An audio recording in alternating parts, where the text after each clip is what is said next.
I just went through this congested intersection, and I just went right through it. I sliced through it like a hot knife through butter. I wish you could have seen that. It was awesome. I'm sure there's still people back there that were in front of me. I couldn't believe it. Traffic is pretty heavy right now.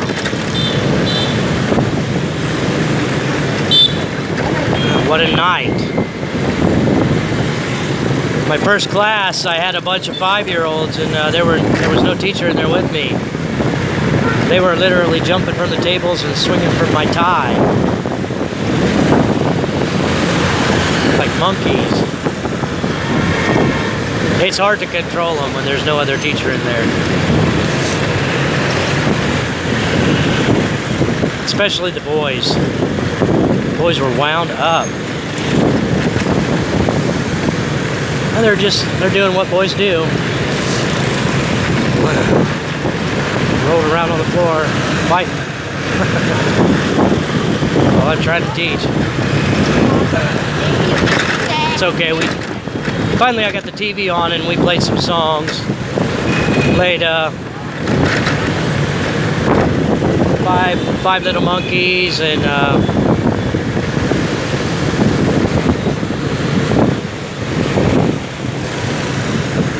played One Little Finger. I like that song. 10 in a Bed. Played 10 in a Bed. Then we drew on the board. I like to get a bunch of markers out if I have a group of little kids, and then we'll draw circles and squares and triangles, and then we start drawing faces and stuff.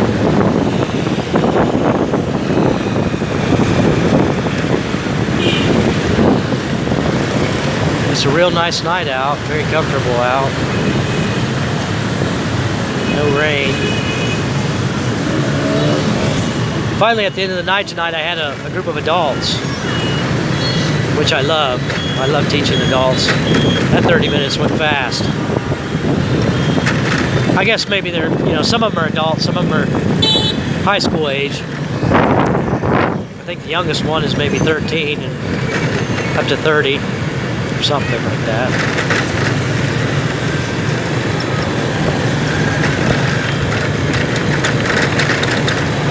They asked me. They kind of stumped me when they asked me some big time grammar questions or something. Why does English always use the passive instead of the active? We use the active in Vietnamese. I mean, I don't really know the answer to that. I can't really tell you. I'm not sure why they say toothbrush instead of teeth brush, as if you only brush one tooth. I don't know. It's English. Many unanswered questions. I can teach grammar, but I don't teach grammar every day. I'm mostly teaching kids. If I am going to teach grammar, I'd like some time to prepare for that.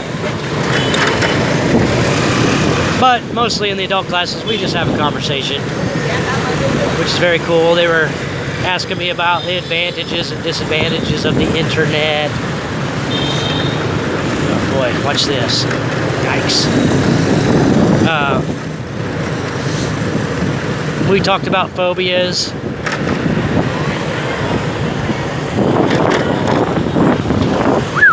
Wow. I know I went way too fast when you see that. It's too bad for you, because I saw it.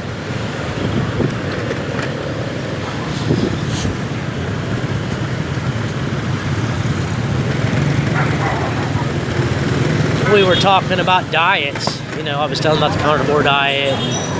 So I taught him carnivores and omnivores and herbivores. Stuff like that.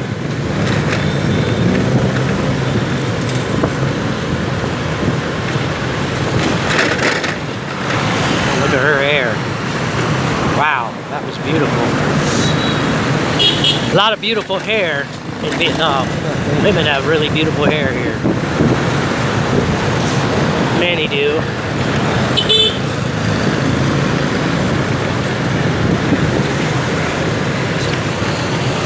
I always show you that restaurant. That's a nice seafood restaurant. Looks like it'd be fun to stop at sometime. I keep telling you I don't really do seafood, but I like to stop at the restaurants and check them out. And kind of think maybe there's something on the menu I can have. I always have shrimp if I can't find anything else that I'd like. I do like shrimp. Shrimp cooked in beer. I'm gonna have that for you here pretty soon. I'm gonna show you what that's all about. They bring out a stove and they cook it right in front of you usually.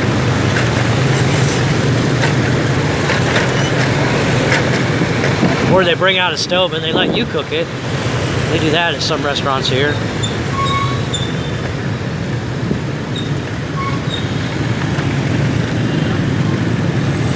I was talking to a young British teacher.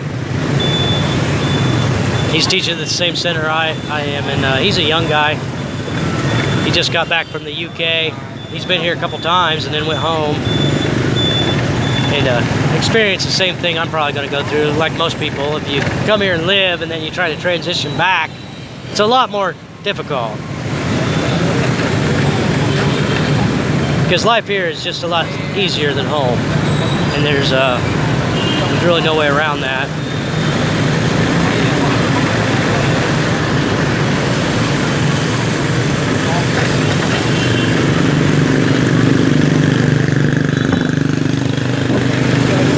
If I go home, I'm going to have to take up working 70, 80 hours a week again, which is depressing.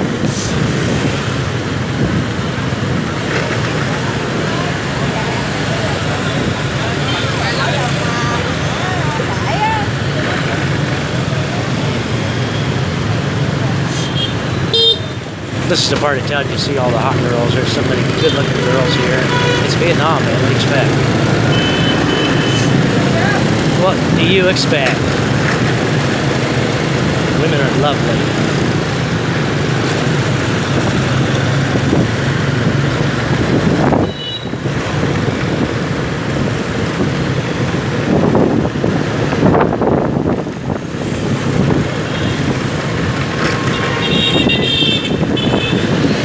Durian. I've never tried durian.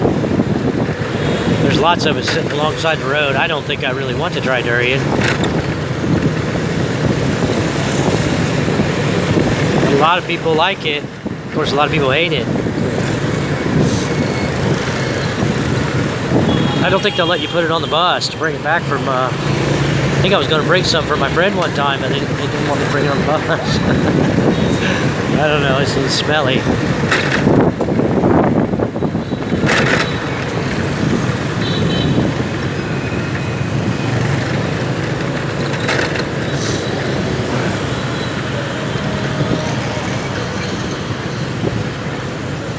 Try to call my dad again tonight. I'd really like to talk to my dad. My adopted dad. The guy I get my name from. My biological father is gone. My adopted dad, he had a stroke not too long ago. But he lost everything on his left side. He's in his 70s. But he fought back and he's walking around, he's driving now. I'm real pleased to hear that. His brother just passed away recently, his youngest brother. He was in pretty bad shape down in Florida. So I lost an uncle recently and I lost an aunt on my mom's side recently.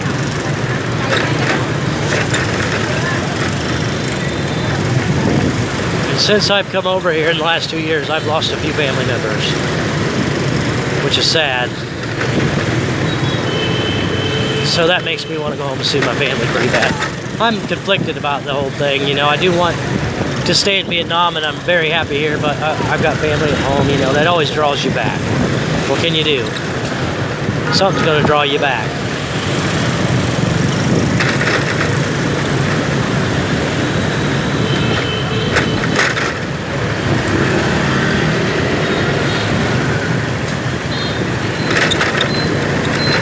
You can hear my bike rattling, I know. It's annoying, isn't it? Real sorry about that. I'll try to get this stuff fixed. I stopped at a mechanic today and tried to get him to put the housing on my bike, but he can't really do it. So I had to know of another guy who may be able to do it.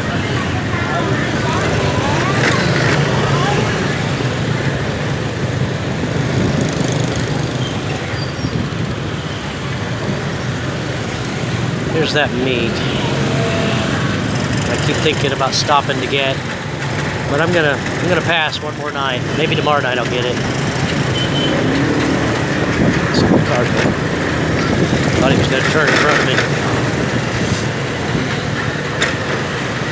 If I see a Family Mart makes pretty good. I don't know if it's pretty good. It's okay. It's you know, it's meat. Bunches of different kinds of meat. It's I guess it's like in a stew,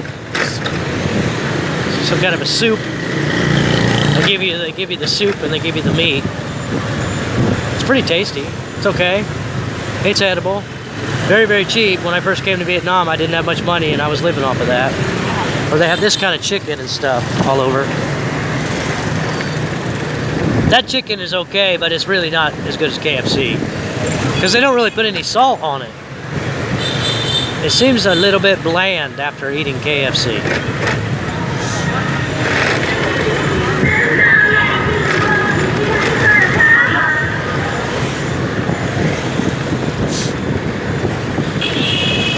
You notice they're all sitting on plastic chairs. They don't bother me a bit. Just little kid-sized chairs. I don't mind that. It's a pretty good idea, really.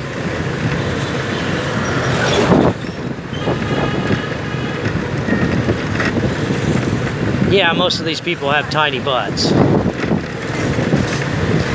Most of the women here have very tiny butts. So they can sit in a little chair like that, no problem.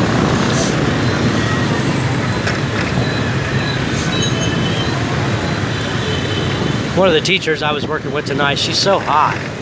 She's just lovely, very lovely. She was dressed very sharp tonight, dressed in a white and black dress, looking real tight.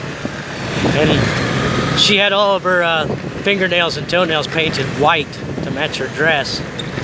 Perfectly done, except for one finger was painted gold. I bet you can guess which finger.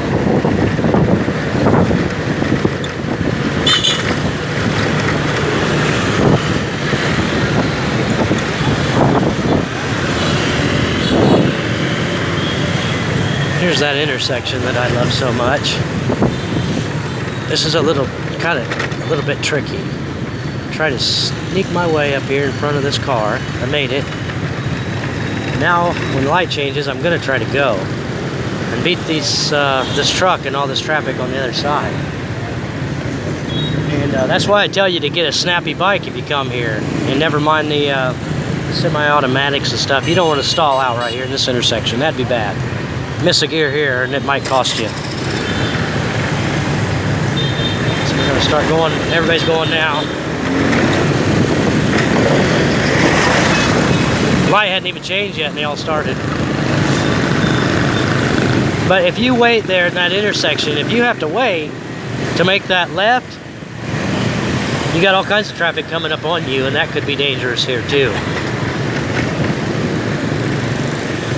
I don't want to get hit by a car here. That is the one thing I really don't want, to tangle with a car or a truck.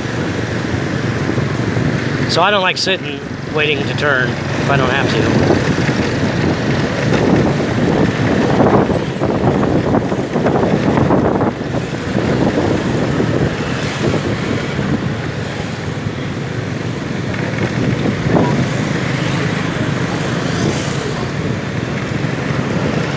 Got another message about teaching in Tan Phu tonight from someone on Zalo. I don't know how she heard about me, but I leave my cards, my business cards around coffee shops and stuff. I stop different places. I just leave my card. Maybe she found my card. She's looking for an American or a Canadian teacher. I don't know why. I mean, some places they're kind of looking for something specific. Other places it doesn't matter. I can tell you that the Vietnamese can't always recognize your accent. You know, I met a teacher down in Tien Giang, very lovely lady, and she told them that she was from Canada. When I heard her speak, I just looked at her and smiled, gave her a little wink because she had a nice Russian accent going, but they couldn't tell. They couldn't tell. She's actually Russian. Really nice girl, tall and beautiful, and but her English is not perfect. It's pretty good, but not perfect. But she still can find teaching work here easy enough. I mean, she's good at teaching the little kids. The little kids are obviously going to be comfortable with her. They're comfortable with me too, mostly. Most of them are not afraid of me.